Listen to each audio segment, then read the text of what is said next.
Good evening, welcome to another episode of Sports Week. It's been a massive 7 days of sport in the last week. We're going to cover it all here tonight. We've got a massive night ahead. We've got a lot of studio guests to get through, and we're going to have a lot of fun along the way. Joining me as usual in the passenger seat, Matt Fleming. Welcome, Matt. Hey mate, how are we? Good? Good. Did you have a good cup day? Had a good day for the punters club. Didn't have a good day. Didn't give a good day for myself, but anyway, I ran fourth. So yeah, no, it was good day, bud. Yep. Work. Yeah. We'll get on to all the events of yesterday and what's coming up. There's Definitely. a big day Thursday and a big day Saturday ahead. Again. Yes. As always, over at the bar, the lovely Victoria Clark and the not so lovely Daniel Nimmo. How are we tonight? Please. Good to be here, Grillsy. Always good to be here with you, looking at you doing your fine work, and Flemmo, always making Grillsy look good. Flemmo, actually, congratulations. I hear you've been, I've seen the AFL Waves announce their senior coaching committee, or senior coaching team, and you're game day assistant coach. Yeah, so congratulations. Yeah, cheers, mate. Yeah. Well done to you. I might just actually get on to my bookmaker and get brothers before they firm for the grand final, I reckon. Yeah. Vic, how's your week been? Yeah, it's been good, Rhysy. Very busy yesterday in the 4BU studio with the Cup. Trev in the afternoon on the drive home was covering the event. He hates a punt, Trev. Gee, no Trev for 30 He was having a years, great time when the tech started glitching a little bit, but he got through it, and it was a great day to cover off on the event. Yeah, very good. All right. As always, Grand Ridge Brewery weekly highlight. Nimmo. Melbourne Cup Day yesterday, sure you had something. Gold trip let you down. You declared it here last week. It was a sure thing, and it's finished second last. Yeah, yesterday's history, tomorrow's mystery, and today's a gift. Grillsy, you know that, so we move on to Oaks Day tomorrow. But my highlight, yeah, absolutely, without a fight, the Caulfield Cup, Melbourne Cup double. Hasn't been done since, I think, 2004 or something, when Ethereal done it. 2001. 2001, there you go. Nice. Grillsy from you. Carrying that weight too, with the 1 kilo penalty from the Caulfield Cup. Now that hasn't been done since, think big, give me a year, Grillsy, 1964 or something. Yeah. 74, 75. Oh, I reckon it's been about 60 years. So the massive effort by Without a Fight. What a stellar race. What a great way. And Solcombe, I tell you, Solcombe did let me down. The thing was running around like it had its head cut off. It was like a chook with its head cut off. It was here, there, and everywhere. Should have won by the straight. So, Solcombe, got to learn to get out of those barriers, I reckon. Yeah, it was a bit behind to start with. 3 lengths. Bit to catch up. Yeah. We've got a guest coming up in our second segment, and we can talk a lot more about the ins and outs of the race. I can't wait. Should be good. Vic, what's caught your eye in the world of sport in the last week? Awesome news from the Matildas last week in their match against Chinese Taipei in the Olympic qualifiers for Paris 2024. Took away an awesome win, 3-0. It was a bit of a rocky start at first, but then they really came back and took away a really awesome win, and they progressed to the next stage in the Olympic qualifiers. So still a couple of more bumps along the way to get over on that journey to the Olympics in 2024, but very, very excited for them, and big congratulations on their fantastic win that they've had so far. Going really well, and then I see there during the week that there was a couple of the Matildas girls played against each other. In the Premier League over there. Back to reality, and they're gone from teammates to foes. So, what's yours, Matt? Mine's going to come to the local junior cricket in Bundy. I went down there and checked it out on Saturday and got to see young Alex Stutchbury, one of our good mates, little fellas, and he's only a little fella. Score 100. Getting a bit bigger. He's getting a bit bigger, but scored 100. Got it off the last ball. Needed 2, and his teammate Finney had to just head down, bum up, ran back blind.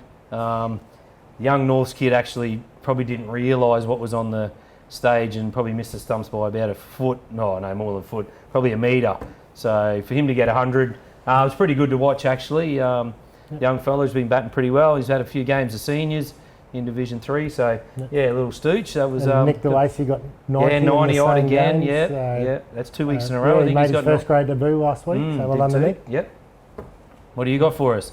Well, I can't go past Tuesday night. It Yeah. was Melbourne Cup Day, but the big show. He put on the big show. The big show put on the big show. I Yeah. didn't get to see it late at night, but 201 out of 290. He hit 21 fours and 10 sixes. Yeah. The quick maths, it's 144 in boundaries. Yeah, I was going to say it was pretty close. Yeah. So, It was unbelievable. and Pat Cummins, they were 7 for 90, Yeah. and Pat Cummins to hang with him, he was 12 off 68, and cramped up. Sort of from the Extreme highlights, cramps it's too. like the days of Dean Jones when he had that innings in India Yeah, back in the 200, 80s. yeah. So, That's- Australia, they've qualified now for the semi-finals after we sat here probably a month ago and they lost their first two and were going to be weren't going to make it, but they won 6 on the bounce, and Bangladesh to come in semi-final awaits more than likely against South Africa. Yeah. So Who'd give us a towel up at the they'll start. give us so, a towel up. But they're in pretty good nick. South Africa as well. So How was the cramping?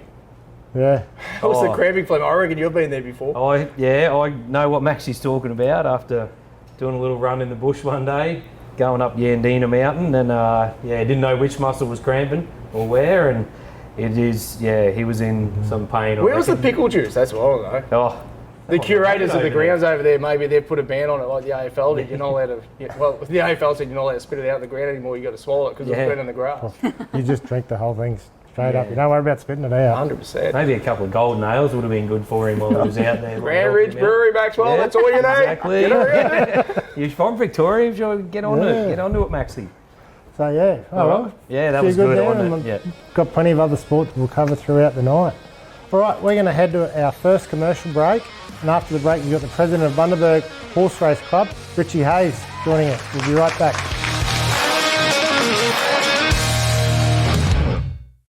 Our programs are made by the very heartbeat of our town. It's our people that make our programs about us and what we do. From an early morning Anzac Day service to local sport, lively conversation about the game, to local music and the food we grow. Our people watch our locally made programs starring us and what we do. Your business can reach our audience in several very cost-effective ways. To find out how, send us an email or call for a no-obligation chat. See Tacklevan's, your family-owned caravanning experts for the popular New Age caravan range. Walkinshaw designed and engineered for superior strength and reliability. Start your adventures today with a New Age caravan from Dale and the team at Tacklevan's to Calvin Street, Bundaberg.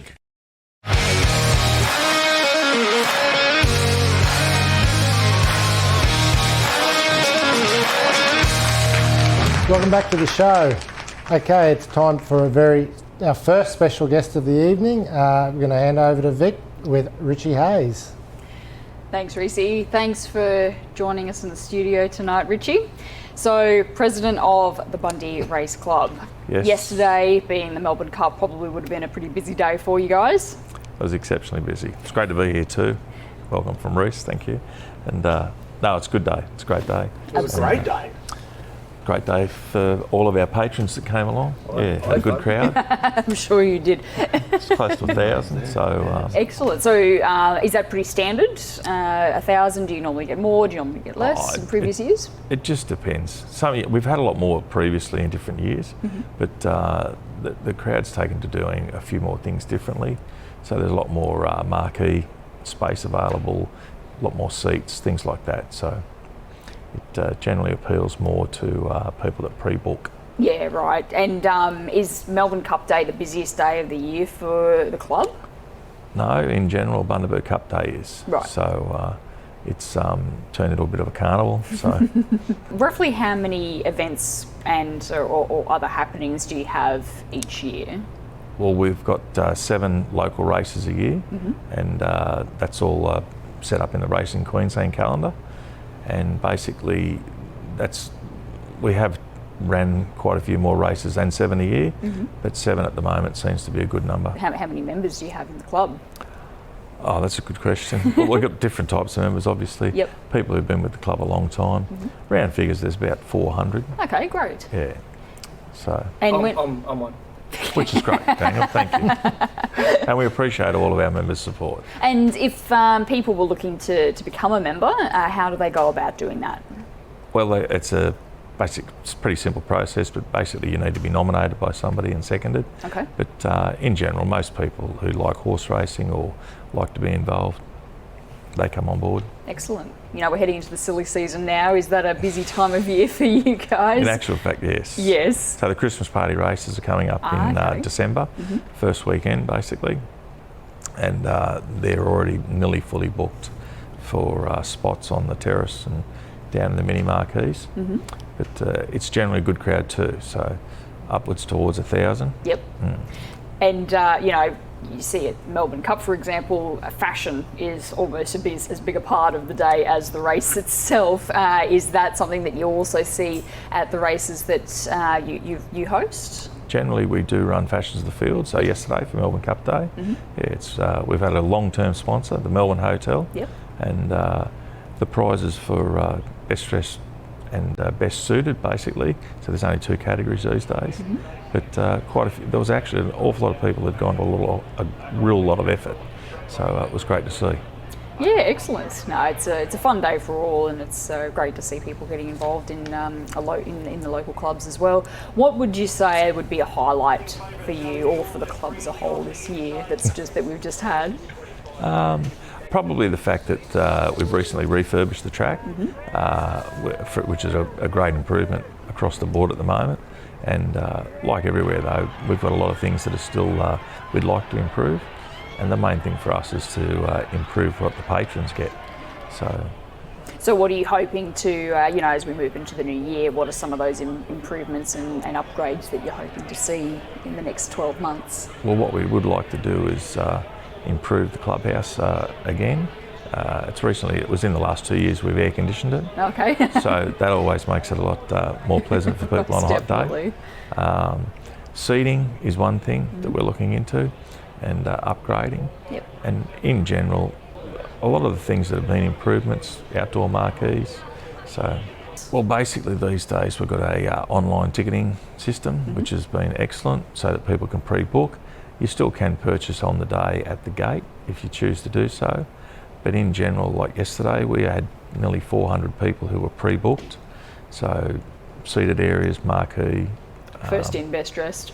Well, in this case, literally. Well, it helps for the people in the canteen, so they can pre-book orders, they can pre-book what they might want to drink, and that helps keeping people happy with the service. Yeah, excellent. What else are you looking forward to in the new year? What's another big event that the community can look forward to?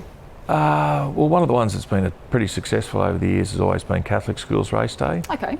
And it's a fundraiser hosted by all of your combined local Catholic schools, so the primary schools, Shalom College, good attendance. Excellent. And good community feedback, so yeah. Well done. It sounds like things are going really well, and it's a growing enterprise that you've got going. So best of luck for the new year and for the remaining events of 2023 as well. No worries.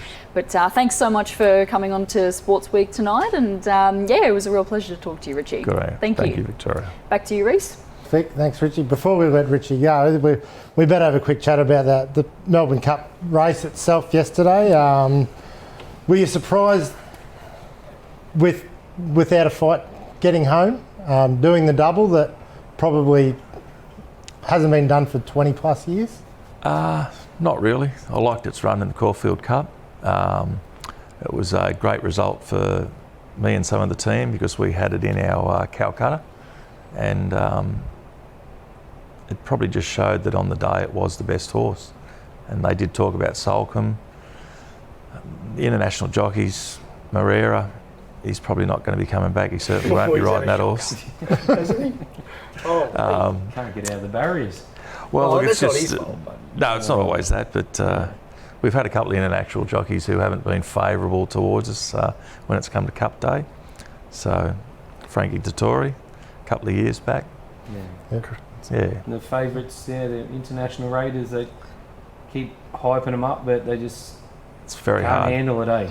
I think that the attitude of not having a run when you come to Australia, the horses might be fit, they might be seasoned over longer distances in England, but they really need to probably have a little run around in Australia and get some local conditions. And it was hot for them, It was 30 It was 30 degrees. degrees in Melbourne. Yeah. These international horses, these are European horses, they're no good.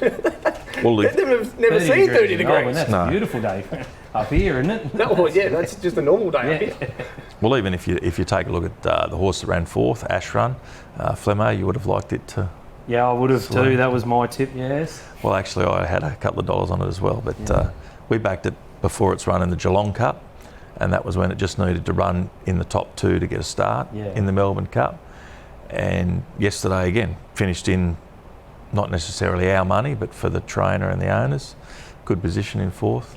Yeah, that's where I usually get the good mail over the years. There's a good runner in the Geelong Cup, usually is always around thereabouts on And Melbourne Cup Day. Looking forward, I'll throw this open to any of you. Oaks Day Thursday and then Emirates Stakes Day on Saturday. So How good's Oaks Day? Like Oaks Day is traditionally known as Ladies' Day, but for those who know, we call it Blokes Day because the ladies all dress up and the blokes go flocking. Generally, it's a good day. Blokes Day. It's all about the fillies. I think they've got 5 or 6 races tomorrow, which are all for the fillies or the mares. So there's a real emphasis on not only ladies, but female horses as well. So great day. It's an older race than the Melbourne Cup. I think it's about 2 years older than the Melbourne Cup. It's about 150, 160 years old, that race. Yeah. And the last one I'll just throw out, there was only about 80 odd thousand. The days of getting over 100,000.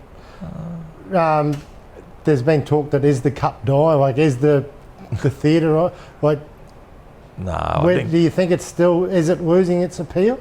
No, I don't think so. Flemington did a few refurbishments to things like the bird cage, expanded it, created some more room in that area. 85,000 is still a fair crowd. Yeah.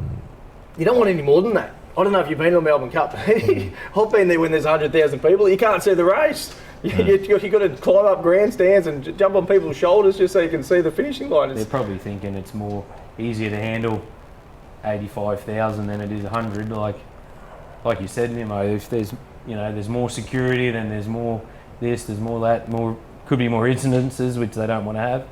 85 might be the number where they just go, yeah, everyone's comfortable, and that's it why makes a better day for everybody, I suppose. That's why they originally started Ladies' Days, because all the male members of Flemington, of the racing club there, it just got so busy, and so they offered the male members 2 female tickets to the Thursday race.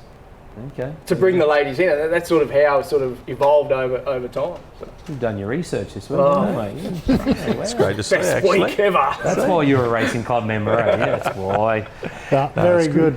Thanks very much for coming in. Thanks for your time, and all the best for the Christmas race day and the rest of the 2024 racing season. No worries. Thanks, Rhys. Appreciate it. We should do a live sports week from the races. We could. Yeah, that'd be. You do a live cross. Yeah. No, not live cross. We want to be there live. Oh. We'll have to talk to the powers to be. Yeah. Anyway, we're going to head to another commercial break, and coming up after the break, we got our next special guest. We'll be right back.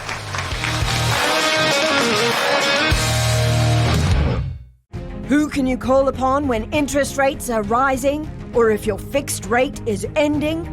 The refinanciers from Aussie. We'll make your home loan work harder. Let's talk. At Rose Consulting and Financial Services, they offer fast, tailored finance solutions for a range of equipment, from business vehicles to farming machinery. Find Rose Consulting and Financial Services on Facebook and LinkedIn. RCFS, making finance simple again.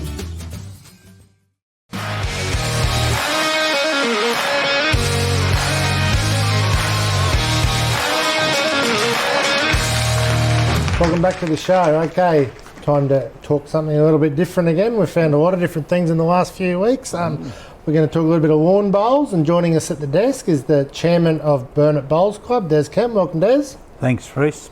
Welcome, Matt. Cheers, mate.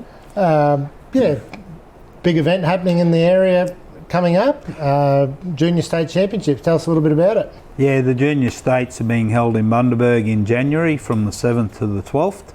We'll have juniors from all over the state coming, and enjoying our local hospitality. So we did host the Junior States this year, and we've also hosted it 3 times before. So fairly good event for Bundaberg and for bowls in general. Yep. I guess a lot of people just associate bowls with oldies. Veterans, But yeah. tell us a bit about the juniors and the junior scene that's happening. It must be growing. Yeah, the junior scene right throughout Queensland's growing. Last year, Bowls Queensland introduced an under 12 singles event, and an 8-year-old from the Gold Coast won it. So that's the age bracket that we're now looking at to get come through the group, and we have them right up until the day they turn 18, and then we drop kick them to the seniors. So, but yeah, the kids are showing a lot of potential, and the juniors that are picked for the state team are really performing well at the moment. These young fellas, those falling in by default, going with dad, and then, you know, watching him roll around, and might as well have a go myself, eh? Well, dad's having a couple of 7s at each end or something. Yeah, that's the good thing about bowls. It can be played at any age by anyone, and we are seeing a lot of parents and juniors getting involved, and even grandparents. So it's not an agility sport, it's a concentration sport. I'm out. Yeah. Sevens and ends all right, mate. So can Pots, you, mate. Yeah. So can you tell us about a couple of the locals that are in the mix? A couple of our locals that are in the mix. We've actually got 9 juniors from Burnett that are playing. Christian McClellan, that's his last year this year in the juniors. He turns 18 in February, so he's in with a good show. And we had a young bloke by the name of Jamison Morgan. Jamison played in the junior states for his first time last year and teamed up with a young bloke from Cunnamulla, and they ended up winning the under 15 boys pairs. We do have a young lady called Phoebe Russell. Phoebe will be playing in the state mixed pairs final this weekend, which is being held at Bagara. Phoebe's just turned 15, so she's got a lot of potential in front of her as well. Yep. I'll throw a name over to you, Nimmo. Chaz Doherty, young bloke. Oh, you Chazzy. Had a bit to do with it. Football is in the under 12 singles. So Under 12. So Yeah. Chaz is an under 8s footballer. Aussie Yep. rules football. He plays up in my little under 10s group there. Yeah. And he got, although he's an under 8s footballer, he got I think my best player last year in the under 10s, or most coach's award, or one of those. The kid's a gun, so obviously he can take his hand to any sport, and he goes well. Yeah, well, this year at the junior states, he missed out by 1 shot in making the semi-finals, and that was his first year playing that level of competition, so he did really well. He's a competitive beast, is what he is. He is, Yeah. he is. And his older brother Connor is as well. Is he? So, Yes. Yeah. Connor's in the under 15 age group, but Chaz is fronting up again. He's only 2 foot nothing, but he goes hard, I can tell you. He would fit under this bar here. He would, absolutely. Well, if he's being coached by you, Nimmo, he's got to be good. He has to be a gun now, surely. Well, he goes well for me. Yeah. Got him on the protein shakes yet? No. I've got a question for you. Yep. What's it cost to play bowls for, in comparison to playing football, playing soccer, playing hockey, whatever it might be? Your dearest part of bowls is actually buying a set of bowls, Yeah. if you wish to go that way. We're lucky enough at our club that we can see the juniors start off in bowls and get right through to a size 3 before they have to buy a set themselves. Right. So the club provides all those bowls. Membership, $75 a year, and uniforms and bowl shoes, you're probably looking at around another couple hundred. So, without taking bowls into it, it's a very economical sport. For adults as well, by the sounds of things. Adults membership's a little bit dearer, $120 a year for membership. Yep. Bowls, same thing. If you want to buy a new set of bowls, anywhere from $500 to $1,000. Wow. You can have them specifically designed with your own logo and your With a remote control? No, not quite. Not quite. NRL logo on it and the same colours as your NRL team or whatever. You can design bowls to suit yourself. And how often do you play? Myself? Yes. I haven't played much this year because I've had plantar fasciitis, so I'm just getting over that. So I'll get into it again over Christmas. How did the planting go? Did you? Yeah. Just keep the water up. Just wanted to cut the feet off at the ankle, I can tell you. But next year I'm looking forward to getting right back into it. So it's, I love it. Took it up 24 years ago and just fell in love with it. Lovely. I like it. Back to you, It's Grills. on every night, eh? Yeah. Something on every day or every We do have day? something on every day. The good thing with bowls is once you become a member of a club in Queensland, you can play anywhere in Australia. All you have to do is show your membership card and you'll get a game anywhere in Australia. So, Just the state championships being held at Burnett Bowls Club and also Yes. across the waves are held Yep. at some events. Across the waves are all artificial now. Yes. And Burnett is Grass. still all grass. Yep. Is there a difference? And Absolutely. what is the difference? And does it take a different skill to bowl an artificial or natural grass? it certainly does. Your grass runs completely opposite to your artificial. So the colder it is, the slower a grass green is. The colder it is, the faster an artificial green runs. And vice versa for the heat. When it's a lot hotter, your grass greens will run a lot quicker and your artificial will run a lot slower. So it's that, different lines as well. So your grass greens, personally I prefer grass greens. More natural draw on the bowl, as where sometimes the artificials can do a few funny things with your bowls as they're coming down the ring. And I guess you don't get in as much trouble when you spill your beer on the artificial stuff as you do if you spill it on the real stuff. You certainly do. Trust you me. do? Oh yeah, absolutely. Probably more. Yeah, don't they? probably more. Because they've then got to try and vacuum the beer out of the grass, out of the carpet. right. So Just soaks into the grass, Nemo, so it's that's it. good. It still kills the natural grass, and then the greenkeepers are chasing you anyway. So Story of my life. the best advice is don't have beer on any bowl screens. Roger that. just at the ends, eh? Yeah, just at each the end. ends. You Just can at have a the end. schooner each end. Yeah. You're all good. There you go. Excellent. Sold. I'm coming there. Yeah. Gee, bit cheaper than cricket for me. Oh yeah. Oh, we've had a few nights at Burnett Bowls on a Friday night, social clubs and stuff. Yeah, no, it's a great spot. Great sport, and it's great to see that there's a lot of juniors starting to get involved, and we're sort of seeing a little bit of lawn bowl. We see it at the Commonwealth Games, but we're also starting to see the Australian comp, and they get down there and they get the beers and party central and get the music pumping. And Where have I been all my life? We've been very lucky with some of our local juniors that were here. Cassandra and Bolivia Millerick come from Gingin. Bolivia did play for Australia. Cassandra's just been picked to play for Australia, and a young bloke by the name of Nick Carl. He comes through our junior program. He's just been picked to play for Australia as well. So, the opportunity's there. It's all up to the juniors now to grab it. So when do juniors play club competitions, and how can they get involved? Or we play club competitions on a Friday afternoon, straight after school. And all they have to do is call into the Burnett Bowls Club and someone will assist them there and get them started. We do give out the first 6 weeks free, just to make sure that that's a sport that they're keen on, and then we go from there. So we don't force them to become members or anything like that until they're comfortable with the whole game. Yeah. Any beer tokens for the dads? Beer tokens for the dads. Haven't thought of that, but I might have to. Something to think about. I might have to, mate. That might get Nemo there because he's got two young fellas. That's great. All right, well, thanks for coming in, and all the best for the state championships in January, and I'm sure it'll all go very well once again for Burnett Bowls Club. Thank you very much, guys. It's been a pleasure. No worries. All right, Excellent. very good. Okay, we're going to head to another quick commercial break. After the break, we're going to talk a bit of pickleball. Be right back.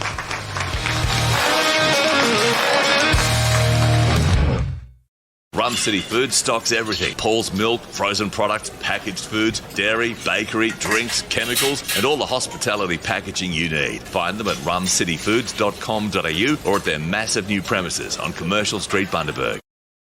Your local Better are your appliance specialists with everything from fridges and laundry to TV, small appliances and much more. Plus, take advantage of our free delivery service within 20 k's of your local Better store. Go local. That's better.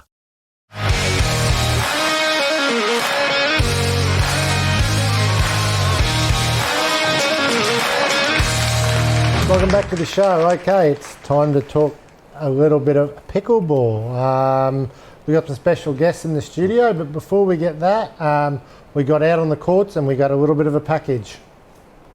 Well, the club, the Hervey Bay Pickleball Club, it's only a new club, been in existence 2 years, and decided that we needed to have a come and try day. So we threw this together, and would you believe, have a look at the result. 115 people have turned up, having an absolute ball. From there, we can expand out to skills and drills, and our big thing at the moment is a junior development program. That's very important. But things like this today don't come on board unless you have a top quality committee behind you, and we can't thank the committee enough for what they've done. It's fantastic. I hope it continues because we're here till 11 o'clock.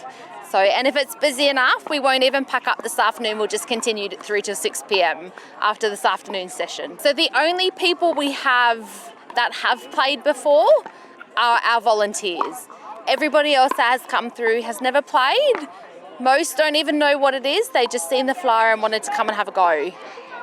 Brand new, ex-tennis players, some of them. A lot of them never ever had any ball skills before, but the result here, people are coming off and smiling and saying how great this is, and I think there's something like 40 odd people have signed up for the Skills and Drills Day already. So the idea is we progress from beginner, skills and drills, intermediate, and we get people moving through the ranks. It's funny, everyone asks the same question, but how would you answer it? We don't know. Apart from it's fun, you can play it as fast as you want, as slow as you want, and you actually exert a lot more energy in a fast game on this little court than you do in tennis. But yeah, we can't honestly say what the answer is, apart from people just seem to really enjoy it. Well, we've never had this amount of people here before. The most amount of courts we've filled is at least 8, and we've had to set up 13 today. And that's 4 people per court, so... Most definitely, yeah. Again, keep an eye on the Facebook page, have a look at some of the social sessions, turn up. Players, it doesn't matter if you've never played before, there is experienced players that will come on court and they'll have a hit with you and they'll guide you through the game. Bit like tennis or any other sport, consistency. Just coming down and regularly playing and honing all your shots and all your skills. That's the difference between the top level players and the social players who just want to have fun. So we are looking to hold a tournament, PAQ, which is just Pickleball Queensland Association. We've been contacted from them to run a tournament in August next year. So it's more just showing people what the sport is. The coffee van, he'll be able to come back and help us next year, doing all of that. Yeah, there we go. A little bit of insight onto how it's going. It's like table tennis on steroids to me. But anyway, let's find all about it. Joining us is Barry and Geordie from Bundaberg Pickleball Association. How are we, guys? Yeah, good, thanks. Thanks for having us. So, yeah, on the show. Tell us about it. As I said, it looks like table tennis on steroids. Yeah, it is. Yeah, it's a bit like that. It's the most fun sport I've ever played. Anyone who's played any racket sport or cricket or any of those sports, you'll be a hit straight away. But it's faster when you get to the front at the net and you've got 4 of yous facing off. It's just a challenge. You can play any age, any level. Got some little bats and balls here. They're like a little wiffle ball. They're a bit forgiving. You can hit the ball a bit hard and it floats and stays in. Where a tennis ball, if you hit it a little bit off centre or whatever, it's gone, sort of thing. So yeah. So is that why the balls are designed the way they are, very lightweight with the holes? Originally they would have been just a wiffle practice ball, like little golf balls. Have you seen the little wiffle golf balls? Yeah, so they've sort of grabbed this version of the tennis type of thing and just went from there. Because the holes are in there, they get held up and float, yeah. Cats would love them. Cats would love them, yeah. So kind of like badminton, where if you hit it harder, it actually doesn't make as much a difference. It's like that, yeah. To a certain extent, yeah. You got to hit it at the right velocity to actually make it go real hard. But any old normal, just flat whack shot will just sort of...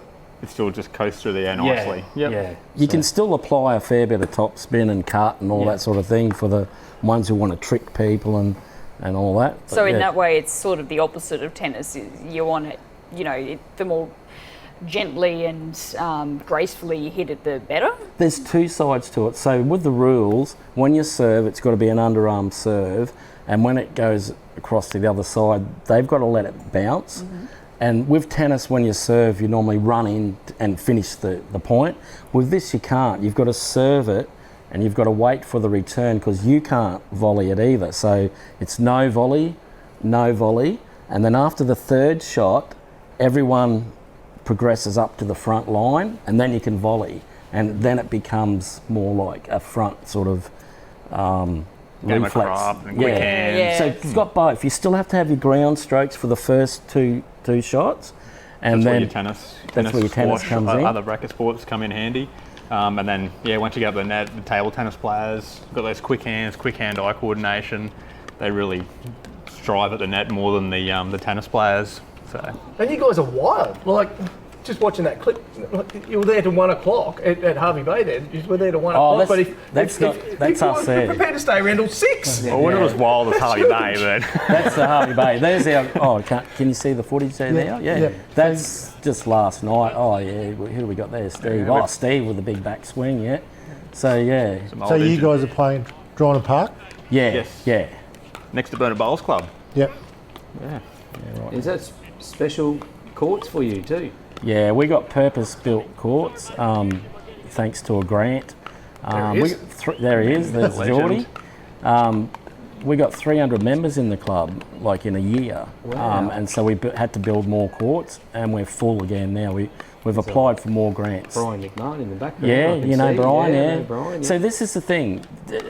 People who've had skill and played at high level are sort of sitting at home thinking, oh, I can't play anymore, it's all over for me. But with this, if you've got those skills, you're in there, you're going. Wow, there you go. Wouldn't have even known that we had purpose-built courts in town. And what nights do you play? Every night there's groups every down night, there. every morning. So see how they're at the front there now and they're punching the ball at the front. Yeah. So there's a line. You can't go right up to the net like tennis and finish it off. You've got to stand behind the line, and you can volley behind the line, which is 7 foot, I think. 7 foot from the net. Oh, so you're not allowed in front of the line at all? No. So you can't volley inside that line. Right. Yeah. But see how they drop? Oh, if someone does a drop shot, you can drop it. Yeah. So you got to try to make your opponent by doing a little drop shot into that zone. If it bounces, they can go in there and get it. Yeah. But they got to get back out quick because then you punch it back to them. Can't volley. So how it got created, the people in America who invented it was just a backyard sport, and they had the tennis net up, and they got a wiffle ball, and you've got one of those we prepared earlier. Yeah. No, the paddle. Oh, yeah. Well, this is the original. The original one. So he just cut out these timber paddles for a bit of a backyard game. And they had a big, tall tennis player, and he kept going up to the net and just finishing the rally off. The rallies are all over. So they said, we're going to have to make a rule here where we draw a line and you can't volley in front of that line. So it's an accident that created pickleball. So little drop shots in that little area there slows the game up, allows everyone to get equally to get to the line, and then it's anyone's game. And Geordie, where are you off to next? You got any major competitions coming up? Any Australian championships or something? No, nothing major yet at this stage, but we are going to Europe for Christmas, so maybe I might play something over there if my wife allows it. It'll be big over there, wouldn't it? Yeah, it's growing, yeah. There's, I think, in a short period of time that we're there for like 6 weeks or something, there's like 34 competitions within Italy, Germany, that sort of area. You've already mapped it out. I've already mapped it out, yeah. But whether Just I'm like allowed picking to a or golf not, course. For the golfers, they map out where they're going to play golf. Yeah, You've mapped out where you want to play pickleball. I'll take my paddle. Surely you can be able to sneak in a game somewhere. Surely she'll won't mind that. Just don't take be a that lifetime experience. Well, when we're in Milan, you can go shopping and I'll go to a comp, so it makes sense, doesn't it? Yeah. The good thing about the sport is when Geordie first started playing, he's an elite tennis player. And it's a bit like, what's this pickleball stuff? I was very pro tennis. He came down, and then he started coming down every night. So there was a bit of a thing with, he just recently got married when he started coming down.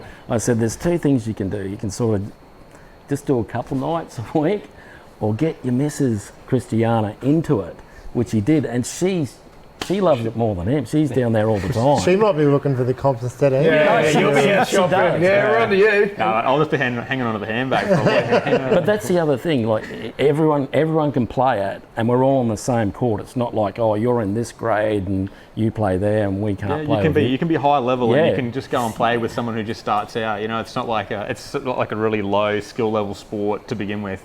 You don't have to be able to do all this Larry stuff that all the pros do. Just keep it basic, keep it simple, and Fantastic. All right. We should do a live cross to some of these Well, things. we've already got Josh. We should get out there and do these things, and then we can report back. Exactly. Anyway, Maybe that's what we'll we should do. have to talk that to the powers to be. Yeah. Anyway, thanks for coming in, guys. Opened my eyes, and I'm hoping everything keeps going well, and all the best in Europe. Yeah, thanks, mate. But we're going to head to another commercial break, and we'll be right back to talk all the other region sport. At Rose Consulting and Financial Services, they offer fast, tailored finance solutions for a range of equipment, from business vehicles to farming machinery. Find Rose Consulting and Financial Services on Facebook and LinkedIn. RCFS, making finance simple again. Rum City Foods stocks everything. Paul's milk, frozen products, packaged foods, dairy, bakery, drinks, chemicals, and all the hospitality packaging you need. Find them at rumcityfoods.com.au or at their massive new premises on Commercial Street, Bundaberg.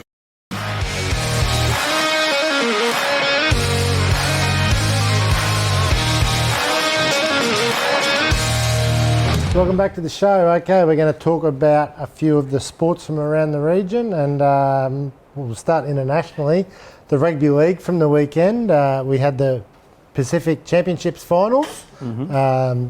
Australia took on New Zealand over in New Zealand, and it was pretty disappointing from home. Got our pants pulled down, didn't we? 30 block. Yeah, not even to get it off the brass razoo. No good at all from the Aussie boys. I think Mal will be very, very upset with that after the week before. So very disappointing. I think I watched the first half out there, and then after, and I turned it off. Yeah, it was the big guns just didn't fire, did they? No, Grant, Munster didn't fire a shot. No. Daly Cherry Evans. Tedesco was at his last game in the green and gold.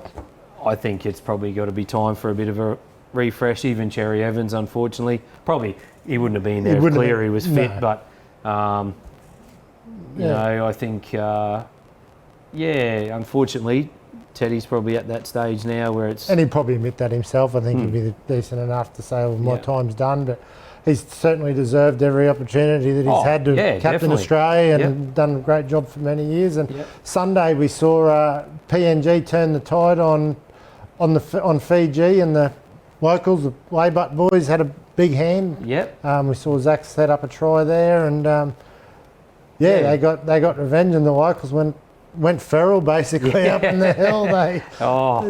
You wouldn't want to be part of that crowd, I don't reckon, if you're not ready for that. That would have been chaos over there. PNG getting the result there. Yeah, good on them. Well done to that after getting their pants pulled down the week before. The two games there the week before the results turned. I think a bit of soul searching for the Kangaroos. I think see how they go, I suppose. And, have a few the weeks Kiwis off. coach Michael Maguire came out during the week and said that there should be more Anzac tests throughout the year, and more international football in general. So you can't tell me these guys can't play more footy. Yeah, they keep saying that they don't want to, or it's too hard, but when it comes to Origin and they're getting their 50 grand in Origin, they'll do it. So why wouldn't you do it for your country? Like, you should be jumping out of your skin to play for your country. But this thing where they play too much, I mean, come on. It's your job. Like, we can't just say, I don't want to do it. we all got to work. Like to sometimes. Yeah, exactly. So that wraps up the NRL season, or any rugby league now until the new year. So Till Vegas. Yeah. Strap on your boots. Friday night we had round 6 of the Aussie Bundy Big Bash. The Searles RV Centre Vikings took on Headlands Pies. The Searles came out all guns blazing, 3 for 190. Adam Posibon had a night of it, 81 off 40 balls, 7 fours and 5 sixes. helped along very much so by Scotty Irwin with 60, and young River Felstead chipped in with 26 not out at the end, but 190 was just far too much for the Pies. 9 for 130 in return, with Patrick Power 31 and the old veteran Damien O'Neill with 5 for 26. The Vikings got off the duck egg. Yeah, that's it. Yeah. Party just flat batting. That was a fair catch there by Nudge. Yeah. Welcome, Jimmy. Oh, we could nearly catch that. We'll have a look at that one. That one. Yeah, he come out and hit him clean as he That did. was the one that nearly hit us in the box. Hit us. And then in return, just a bit slow at the start, and then a few had to do too much catching up at the end. Damo just rolled his fingers over the ball a bit there at the end, and boys were trying to, get some early runs, but and some fast runs. Callum, that's terrible. Curtis, that wasn't it. That was nearly in the bar. That went over the can roof, that one. So there was a few big bombs, wasn't there? Yeah. He got peppered Nudge down at he did, didn't he? Yeah. Oh, party. He would have liked that one hitting Con. Was it Con hard? That one? No, that was Jaden. I think there was. So the Pies just didn't really bowl very good areas or whatever. To worry about that. No. So they did get a bit of luck. So anyway, well done to the Vikings. So at the halfway mark, there's the Taipans and Heat on 4 points, and Pies and Vikings on 2. So things are heating up with the weekend off this weekend. And after the game, we caught up with the losing captain, Mitchell Parsons. Okay, Mitch, probably a little bit disappointing result tonight, especially coming off a good win against the Taipans 2 weeks ago. Yeah, look, it was a pretty big game for us in context of our season. We think we probably should have been, that very first game against the Heat, we thought we were in it quite a bit. So we were thinking, we were a bit unlucky not to be 2-0.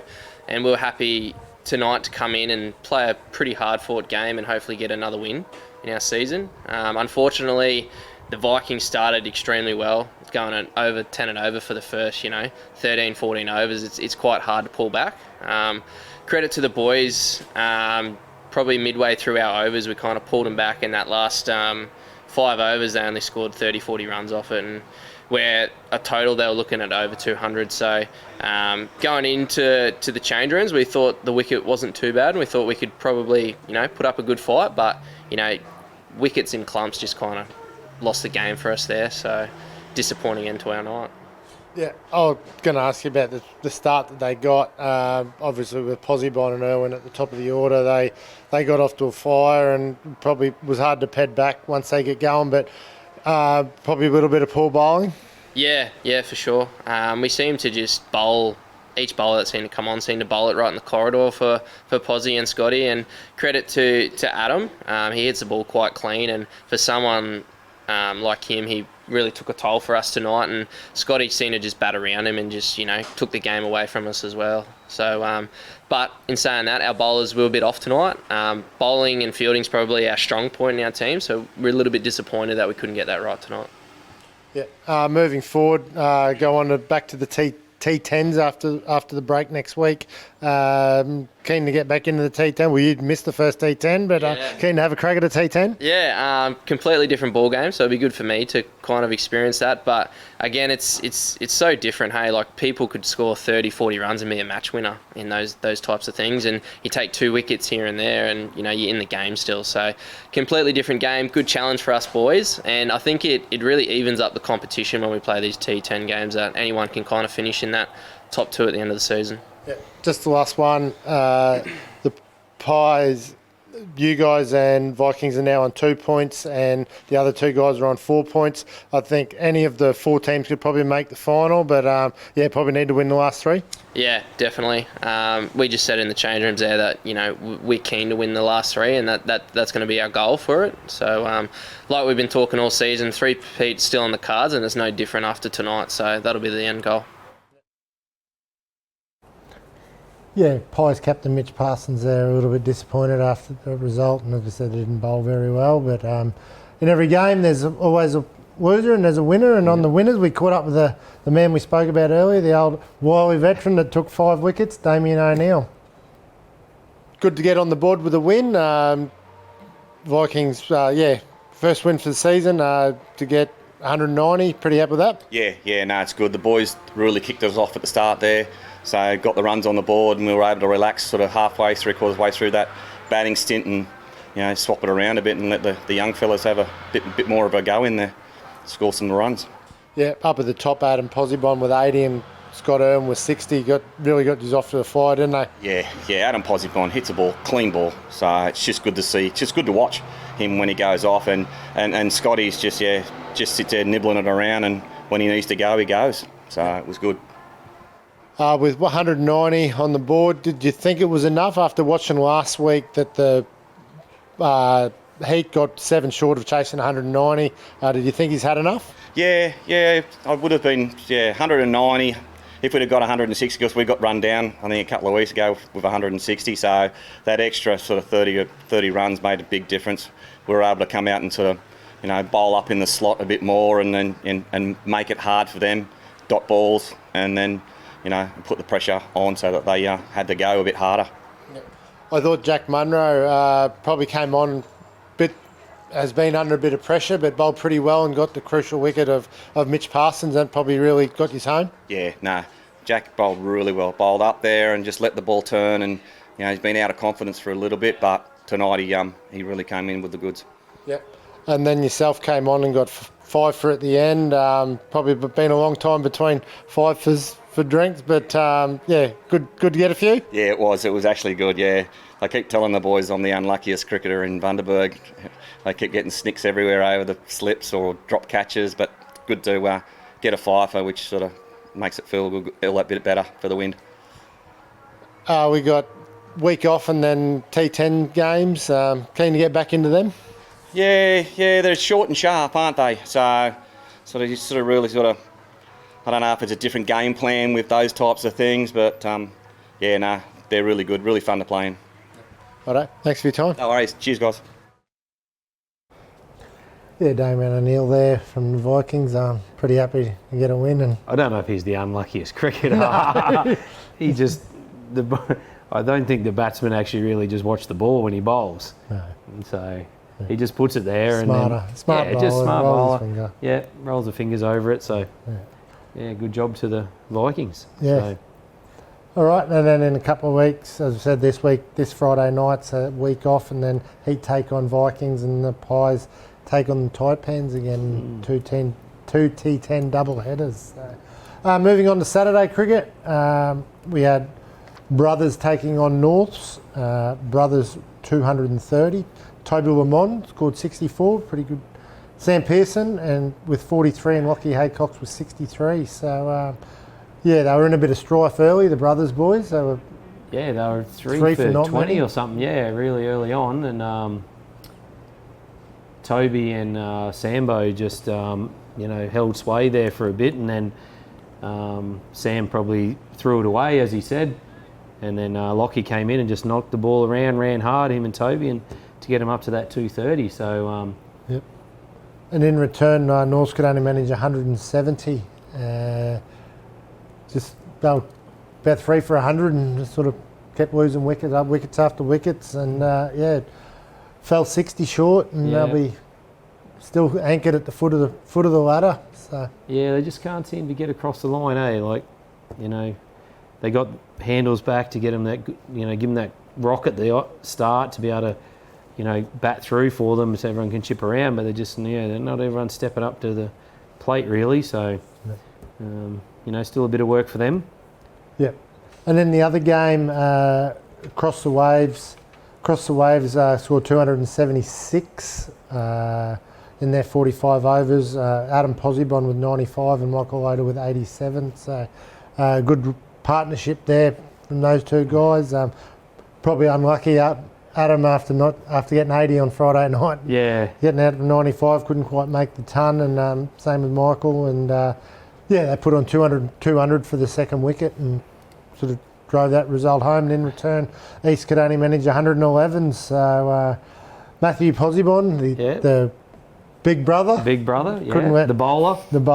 5 for 30. So, ripped the heart of the top order, didn't he? 4 ducks. Yeah.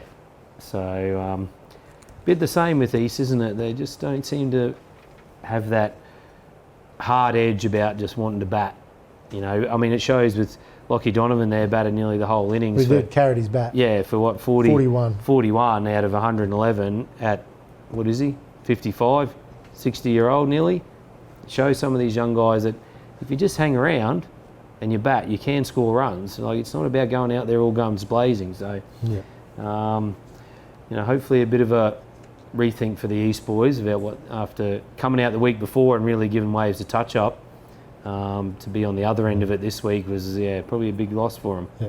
So Waves will play Brothers in the Talon Giles final later on in the season. Oh, yeah, awesome. Being the top 2 teams after the first 2 completed full rounds. Yeah. Sunday, the Bundaberg side travelled down to Maryborough, batted their 50 overs, managed 264, and then the heavens opened. Yeah.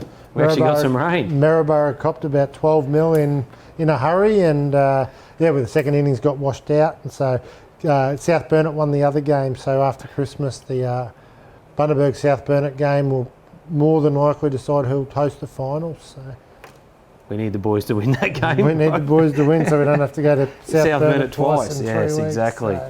So, but Arden Lankowski in good form on Sunday, 110 open the batting. Batted really well. Yeah, just picked the ball, took his time. So. And he can do that.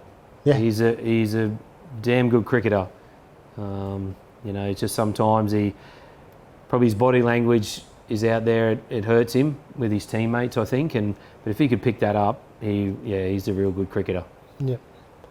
All right. And the Brisbane Heat girls have started to fall in a little bit of a hole. A couple of the Wide Bay girls involved in that squad. Courtney Sippel's been bowling really well, but they took on the Sydney Thunder the other night, and just were chasing 204 and fell just a half a dozen short at the end. Yeah. And I thought Jess Jonathan was going to get them home. I watched a bit of this game, but they copped a little bit of tap from the Thunder girls at the start,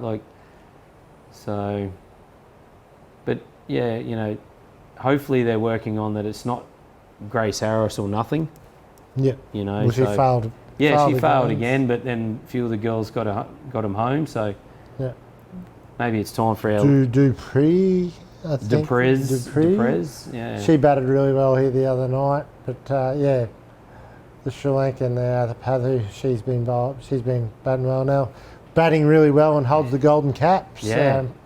But I think she might have got run down after that by Katie Mack the next day. Okay. Yeah, from Adelaide. I think she run her down. So I think she's got it at the moment. But maybe it might be a time for an injection of some really young youth with our own Lucy Hamilton. Yeah, get Tuna in there, I reckon.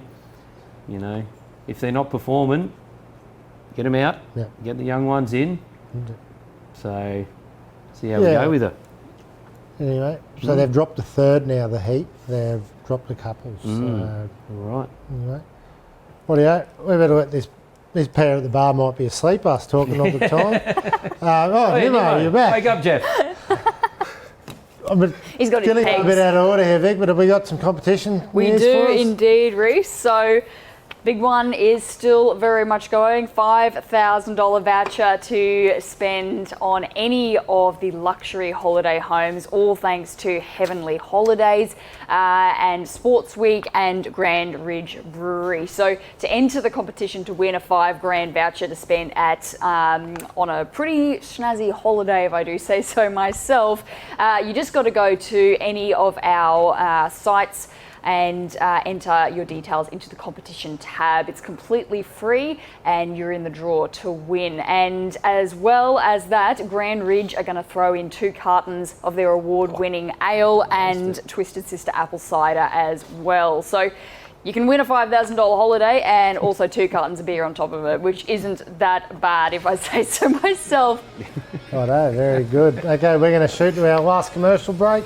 After the break, we're going to hit up preview all what's happening in the next week of sport. We'll be right back.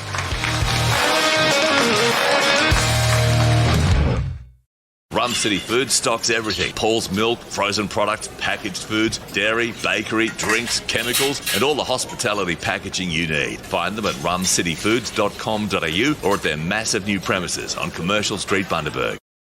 At Rose Consulting and Financial Services, they offer fast, tailored finance solutions for a range of equipment, from business vehicles to farming machinery. Find Rose Consulting and Financial Services on Facebook and LinkedIn. RCFS, making finance simple again.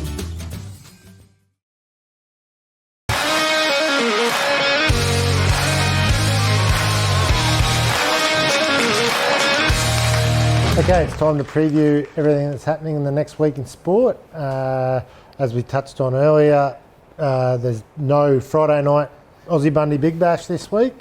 Guys are having a rest. The Schaefer Shield's heading to Toowoomba. Yep. Wide Bay's named pretty strong squad, I think. Yeah, it looks pretty good, eh? Yeah, a couple of injuries to a few troops, which it might hurt them a little bit, but yeah, it looks like a pretty good squad. Bit of mix of youth and experience. Yeah, and with Nathan Van Eekeren captaining the side, so should be interesting. Hope the boys go well. Yep. Good old Toowoomba, I think the last time we won, the good child at Toowoomba, I actually played in that. We've won it since. At Toowoomba, but... Oh, not at Toowoomba. No, at Toowoomba, I think, yeah, that's how I played in that. What was that, 19... No, probably not quite that long. Okay. I didn't have to do anything. I didn't have to bat for both days. It was great. Oh, fantastic. Yeah.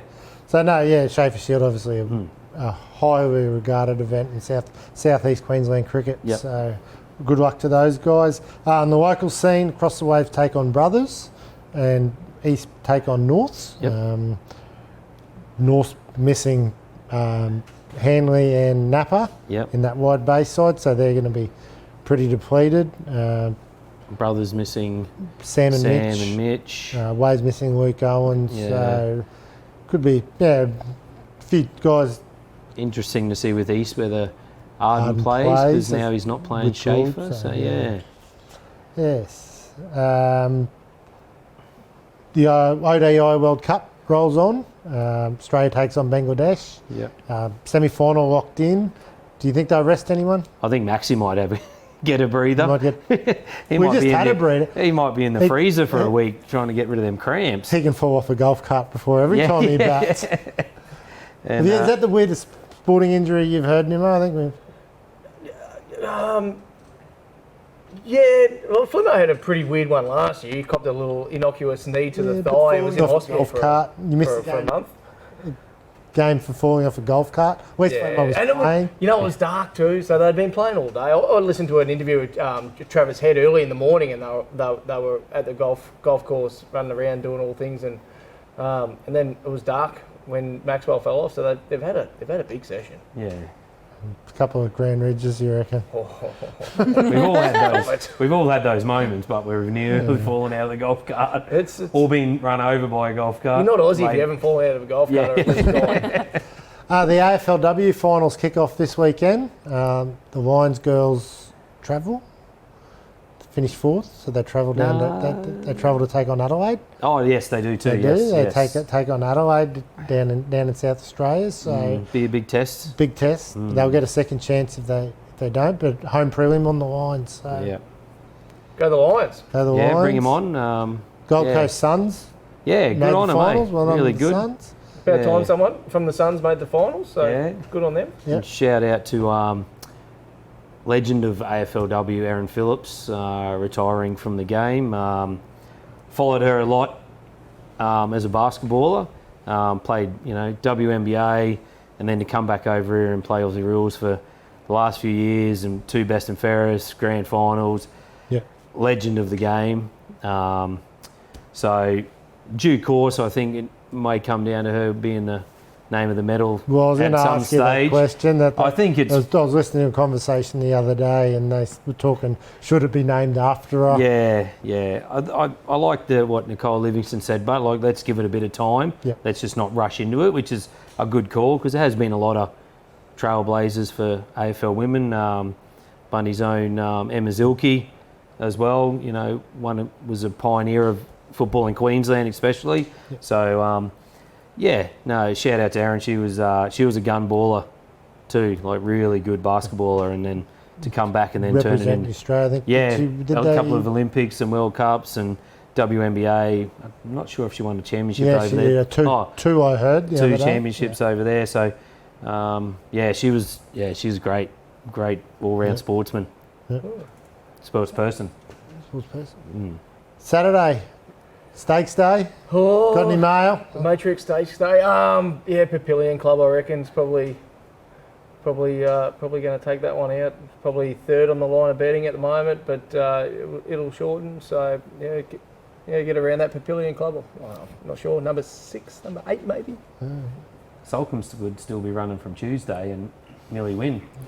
It's only just got out of the barriers, hasn't it? Solcombe's still zigzagging his way. He doesn't know if he's running in the Caulfield or Flemington. He could be at the Valley running around. Yeah, so another big day, raising to wrap up the spring carnival ahead. So, fantastic. All right. Another day. You'll be in Billow. That should be interesting. I'm on the road this weekend. Playing golf at Billow? No, not playing golf. Timesheet's full. Yeah. Bloody ridiculous. Full house up there. Full house. Rhys Grills can't get into a game of golf in Billowheeler. There's something going wrong. Yeah. I'll have to do some investigating. Yeah. You'll be right. You'll Big be playing. names. Rightio, that's all we have time. Well, thank you, Vic, once again. Nimmo, pleasure as always. I hope, don't know if the Nines team missed you tonight or not. I think we got a tie. A tie? Just got the message just come through. I think we've got a tie, but maybe the scorers have got a little bit wrong and maybe we've lost by a point. So I'll Wonder get who onto got that. the leather poisoning this week. No, there's... It's not you. No, certainly not me. We'll wrap all that up next week. Matthew, thanks again Cheers, as mate. always. No worries. Okay, that's all we got time for another week on Sports Week. Get out, support your team, and bye for now.